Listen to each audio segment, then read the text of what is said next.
जनवरी 2021 की बात है। उत्तराखंड के पहाड़ों के बीच बसा एक छोटा सा गांव भैरवपुर गांव बहुत सुंदर था। लकड़ी के घर, देवदार के पेड़ और चारों तरफ बर्फ। लेकिन उस गांव के बारे में एक अजीब बात मशहूर थी।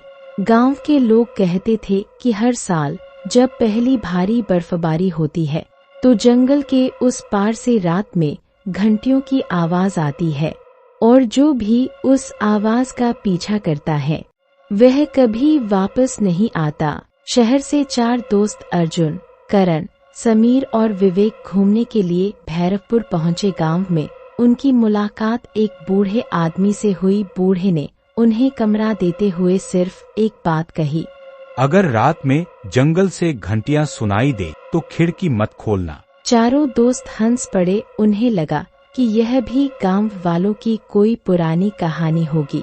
उस रात करीब 11 बजे बाहर जोरों की बर्फबारी शुरू हो गई। पूरा गांव सफेद चादर से ढक गया था। तभी दूर जंगल से घंटियों की आवाज आने लगी। विवेक ने खिड़की से बाहर झांका। सफेद बर्फ के बीच उसे कुछ चलता हुआ दिखाई दिया। उसने पुराने जमाने के कपड़े पहन रखे थे और हाथ में लालटेन थी। समीर बोला, शायद कोई गांव वाला होगा। लेकिन तभी नीचे से वही बूढ़ा आदमी चिल्लाया, पर्दा बंद करो। चारों डर गए और खिड़की बंद कर दी। सुबह उन्होंने गांव वालों से उस आदमी के बारे में पूछा। यह सुनकर सब चुप हो गए। फिर एक और बूढ़ी औरत बोली, 20 साल पहले इसी जंगल में एक लकड़हारा बर्फीले तूफान में खो गया था। कहते हैं आज भी वह रास्ता पूछता फिरता है। अर्जुन हंस पड़ा। उसे लगा कि गांव वाले बस डराने की कोशिश कर रहे हैं। लेकिन उसी रात करीब 12 बजे कमरे के बाहर किसी के पैरों की आवाज आने लगी, जैसे कोई बर्फ पर चल रहा हो। फिर दरवाजे पर 3 दस्तक हुई। करण ने धीरे से पूछा, कौन है? बाहर से आवाज आई, रास्ता भूल गया हूँ, दरवाजा खोल दो। आवाज किसी बूढ़े आदमी की थी।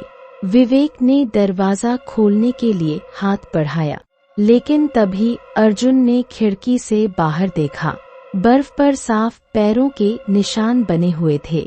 अजीब बात यह थी कि वे निशान दरवाजे तक तो आ रहे थे, लेकिन वापस नहीं जा रहे थे।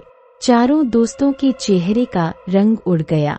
अचानक बाहर खड़ा आदमी जोर जोर से दरवाजा पीटने लगा। फिर अचानक सब शांत हो गया। सुबह जब वे बाहर निकले तो बर्फ पर सिर्फ एक ही तरफ पैरों के निशान थे। वे निशान सीधे जंगल की ओर जा रहे थे। अब चारों दोस्तों को यकीन हो चुका था कि गांव वाले झूठ नहीं बोल रहे थे।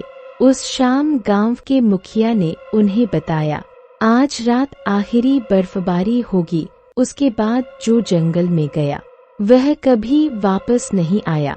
लेकिन उसी रात विवेक अचानक गायब हो गया। उसका फोन कमरे में ही पड़ा था।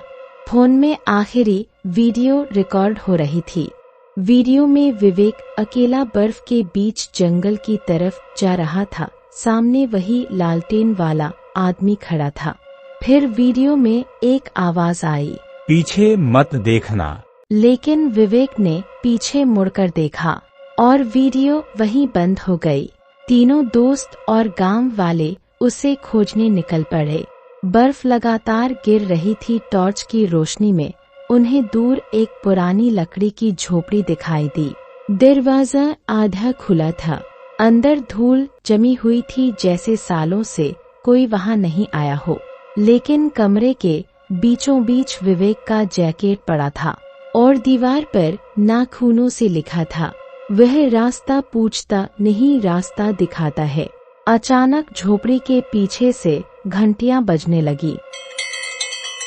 सब लोग भागकर बाहर आए। दूर बर्फ के बीच वही लालटेन वाला आदमी खड़ा था। इस बार उसके पीछे दर्जनों परछाइयां थी। गांव का बूढ़ा आदमी कांपते हुए बोला, मत देखो उसकी तरफ। लेकिन अर्जुन ने टॉर्च की रोशनी उस आदमी के चेहरे पर डाल दी और उसके हाथ से टॉर्च गिर गई। क्योंकि वह आदमी विवेक था, लेकिन उसकी आंखें पूरी तरह सफेद हो चुकी थीं।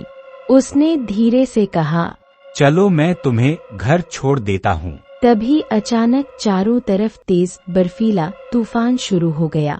अर्जुन, करण और समीर किसी तरह भागकर गांव पहुंच गए। अगली सुबह पूरा गांव विवेक को ढूंढने निकला, लेकिन जंगल में उन्हें सिर्फ 3 चीजें मिली।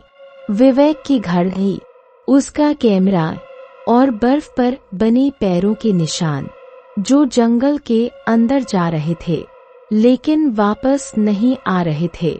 उस घटना के बाद अर्जुन ने कभी उस वीडियो को दोबारा नहीं देखा, क्योंकि जब भी वह वीडियो चलाता था, आखिरी फ्रेम में विवेक के पीछे खड़ा वह लालटेन वाला आदमी थोड़ा और करीब आ जाता था।